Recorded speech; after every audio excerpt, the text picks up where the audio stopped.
MEP Rythu Bazar నందు వినియోగదారులకు cloth బ్యాగులను అందుబాటులో పెట్టాలన్న ఉద్దేశంతో జీవీఎంసీ వారు ఏటీఎం మిషన్ని ఇక్కడ ఏర్పాటు చేయడం జరిగిందండి. సోలార్ ద్వారా పనిచేసే విధంగా ఈ యొక్క మిషన్ని రూపుదిద్దడం జరిగింది. క్యూఆర్ కోడ్ ద్వారా కూడా మనం చేయొచ్చు. ఆ 10 రూపాయల నోట్ల ద్వారా కూడా మనం క్లాత్ బ్యాగ్ను పొందవచ్చు.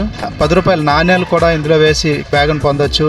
5 రూపాయల కాయిన్స్ 2 కాయిన్స్ కూడా వేసి మనం ఒక బ్యాగ్ను పొందొచ్చండి. 10 రూపాయల నోట్ని అయితే ఇక్కడ ఇందులో పెట్టగానే మిషన్ అది సెల్ఫ్ క్యాచింగ్ అనేది ఉంటుంది. తర్వాత మనకి బ్యాగ్ అనేది ఇలా వస్తుందండి. పక్క నుంచి బ్యాగ్ను మనం ఓపెన్ చేసుకొని దీని ద్వారా ఏంటంటే ప్లాస్టిక్ని పూర్తిగా నిర్మూలిస్తూ వినియోగదారులకు ఇంటి దగ్గర నుంచి వచ్చేటప్పుడు బ్యాగులు తీసుకురాకపోయినా క్లాత్ బ్యాగ్ను అందుబాటులో పెట్టి అందరూ కూడా దీన్ని ఉపయోగించుకుంటారని కోరుకుంటున్నారు.